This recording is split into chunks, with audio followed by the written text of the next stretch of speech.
Hi friends, ఈరోజు మనం చెప్పుకోబోయేది ఏమిటో తెలుసా? నేల మీద ఏమి లేకుండా ఎందుకు కూర్చోకూడదు? కనీసం ఒక చిన్న క్లాత్ అయినా వేసుకొని కూర్చోవాలి. ఋషులు తపస్సు సమయంలోనూ ఓమాది సమయంలోనూ నేలపై ఆసీనులవ్వరు, కింద కూర్చోరనమాట. మానవుని శరీరంలో సైన్స్ రీత్యా ఏమిటిదంటే మానవుని శరీరంలో విద్యుత్తు ఉంటుంది, అదే మనల్ని నడిపిస్తుంది. భూమికి ఆకర్షణ శక్తి ఎక్కువ, దానితో శరీరంలోని విద్యుత్తును లాక్కుంటుంది. దానితో శరీరం శక్తియుక్తి సన్నగిల్లుతాయి. అందుకే కటిక నేల మీద కూర్చొని భోజనం కానీ నిద్ర కానీ పడుకోకూడదు, పూజ కానీ ఏది చేయరాదని పెద్దలు చెప్తారన్నమాట. సైన్స్ రీత్యా అది.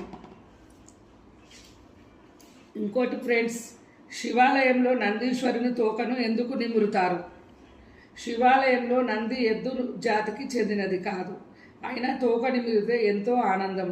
అలా నిమిరినప్పుడు నందీశ్వరుడు పరమానంద భరితుడై పరమేశ్వరుని నీ భక్తుడు నీ దర్శనానికి వచ్చాడని చెప్తాడనమాట.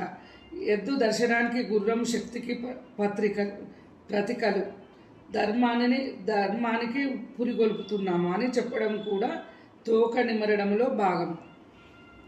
ఇంకో విషయం ఫ్రెండ్స్,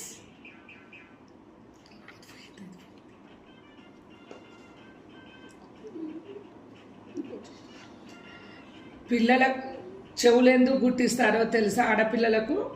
ఆడపిల్లలకు చెవులు ముక్కు కుట్టించి చక్కని ఆభరణాలు ధరింపజేసి లక్ష్మీదేవిగా తలుచుకొని మురిసిపోయే ఆ కార్యక్రమంలో మరో ఆరోగ్య రహస్యం కూడా ఉంది.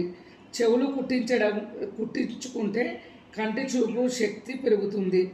అక్యుప్రెషర్ వైద్య విధానము చెవి కుట్టించుకుంటే శరీరం మొత్తానికి మంచిదని చెప్తుంది. అందుకే మన పెద్దలందరూ చెవులు ముక్కులు ఆడపిల్లలకు మంచిదని చెప్తారన్నమాట. ఈరోజు ఇదే ఫ్రెండ్స్, రేపు వేరే కార్యక్రమాలతోటి మేము ముందు ఉంటాము. మంచిగా లైక్ చేయండి, షేర్ చేయండి, సబ్స్క్రైబ్ చేయండి.